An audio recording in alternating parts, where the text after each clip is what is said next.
Where's the money, GoFundMe? What you gonna do with it? This is wild. Like, I know it's like an anti-Semitic conspiracy theory to say that Zionists control the world, but what? So I just made this video about how the Daily Wire is trying to slander Candace Owens and about how they're trying to bribe all their ex-employees that they're firing to not talk about all the slanderous stuff that they're doing. And one of the employees that they tried to bribe who didn't take the money and sign the NDA is started a GoFundMe page to help him pay his bills while he gets a new job. And I plugged his GoFundMe below my ex post, and like 1 hour later, interesting, the fundraiser is suddenly paused while they check to see if it meets the laws and their terms of service after we've already donated $5,200. Okay, so I read through their terms of service to make sure he's not breaking any. Like, he's not funding a human trafficking or a ransom. He's not supporting terrorism or not mounting financial crimes.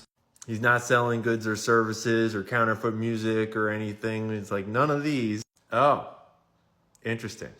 So it turns out if you want to raise money, that's cool and all, as long as you're not raising money that might go contrary to what Zionists want. Am I reading this correctly? Because I know it would be ridiculous to suggest that Zionists have like pull with lots of organizations around the world, like maybe the US government and stuff. I'm sorry. Got something in my throat there.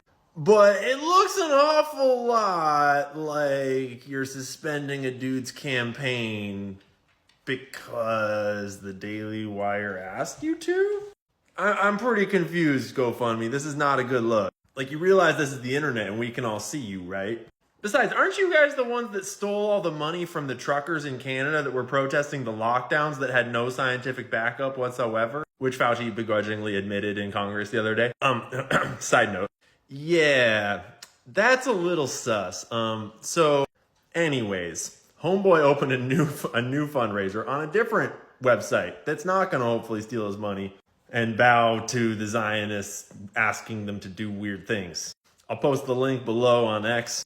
Hopefully GoFundMe like comes to their senses and doesn't try to steal all the money, because that would be real sus. And I know it sounds ridiculous to think that like the Daily Wire is able to like call the people that run GoFundMe and get them to like pull the fundraiser. But like, I don't know why else it would get pulled all of a sudden. Except that maybe like their CEO, Tim Cadigan, worked at Boston Consulting Group and McKinsey and Company. And Excel Partners, the company that bought half the GoFundMe, is founded by Jim Schwartz and Arthur Patterson, has offices in Israel. Sorry, investments in Israel. Which, I mean, like, I don't know if that links up to the Daily Wire. I'm just saying that this is weird.